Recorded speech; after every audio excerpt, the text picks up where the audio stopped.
Mr. President, tinatanggap niyo na po bang bayad ko? Oo. Tinatanggap ko na.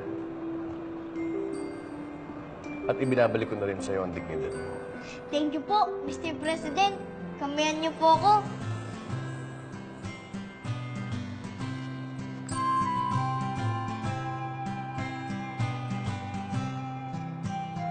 Kung sino man ang mga magulang mo, sigurado akong tuwang-tuwa sila sa'yo.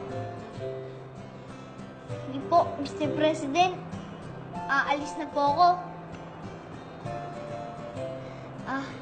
Mr. President, bitawan niyo na po yung kamay ko.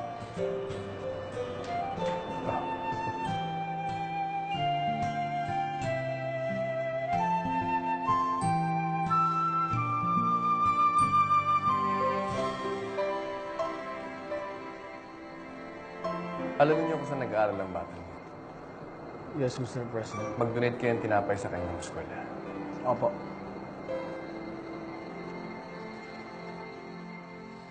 Tuwang-tuwa siya pa dun sa bata. Magnanakaw naman. Natuwa siya dahil kahit papano, naging responsable yung bata. Pero ngayon ko lang nakita siya pang umiti ng ganun. Kapag kasama niya ako, ni minsan hindi ko siya mapangiti ng ganun. Bakit? Anong meron siya na wala ako? Isang magandang ehemplo ang isang kaklase nyo. Dahil siya ang dahilan kung bakit ang mismong presidente ng liham sa bread factory ang nagbigay sa atin ng tinapay. Yun ay walang iba kung hindi si Takbo.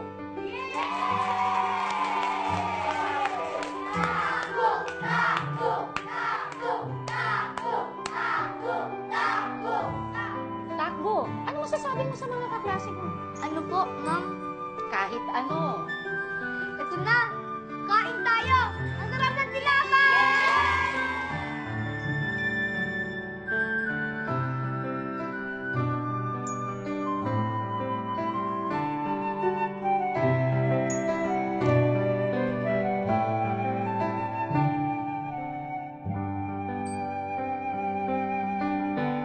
Tapos, Nay, yung ibang kaklase ko, nagpalakpakan.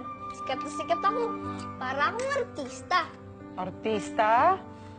Teka nak, hindi ko maintindihan bakit ba nagpadala ng libreng tinapay yung factory? Eh di ba nga po, Nay? Nakilala ko na po si President Johnny. Tapos, Nakausap mo si President Johnny Lee? opo, Nay, huwag po kayong mag-alala. Mabait po siya. Binigyan niya nga po kami ng tinapay eh.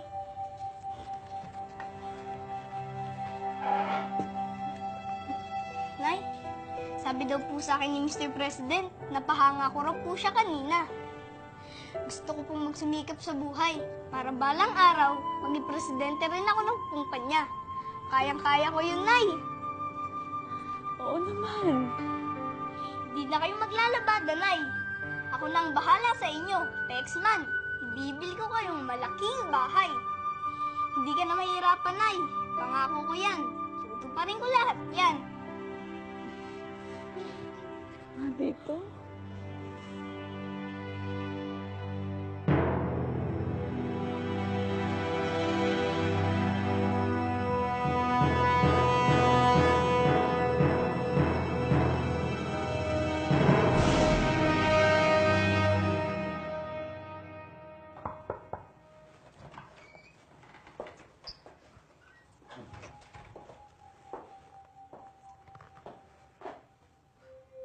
Napuntahan mo ba ang magulang ni Takbo? Yes, Mr. President. Si Sonia ba ang ina? Hindi. Ibang magulang ni Takbo.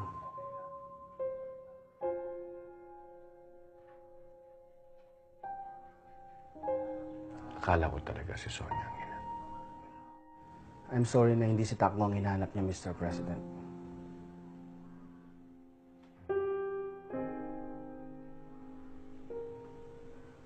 Okay lang. Natutuwa pa rin ako sa batang yan.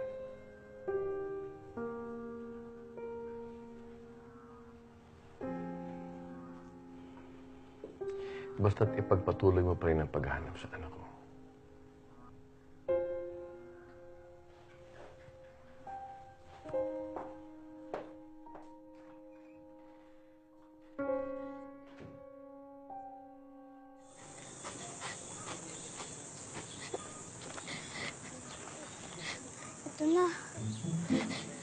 Ito na siya. Wala. Umiiyak siya. Bakit kaya? Kawawa naman ang crush ko. Malapitan kaya. Paano ko kaya siya mapapasaya? Alam ko na.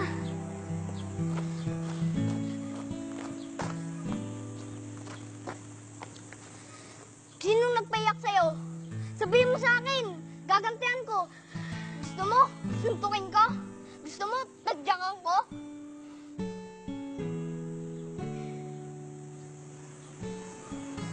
Gusto kong patayin ko siya. Magagawa mo ba yun? Pasensya ka na. Bata pa ako. Tsaka di ko kaya yun.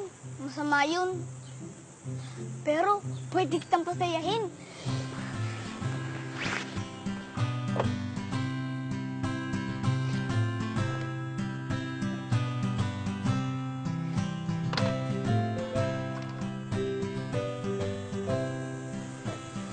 Ano yan? Buksan mo! Kung magkano pa ba yan? Try mo! Push the button! Dali! Sayang battery!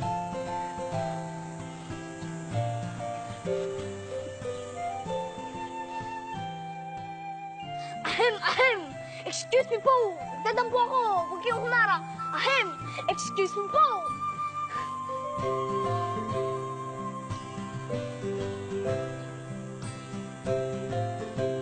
With 19 seconds left in the ball game, Alaska is up by 2 points, 89-87. Ginebra has the possession. Aguilar with the inbound. Alaska with the tight defense. A quick pass to Tinoyo. Tinoyo fires in the rainbow, and he made the shot. Ginebra is now up with 1 point, and there goes the buzzer. And huwag ka nang masal, huwag ka nang malungkot. Buhay mo man ay sadyan, mukha mo man ay lukot. Tignan mo ang buhay, puno ng kulay. Hawakan mo ang kamay, sa kinay di ka sasablay. Oh yeah! Oh, di ba? Mas maganda ka kapag nakangiti ka.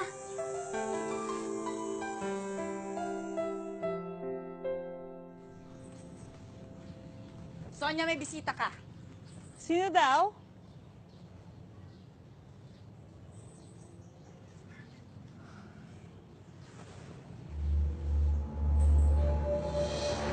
Kumusta na, Sonia? Pwede ba tayo mag-usap?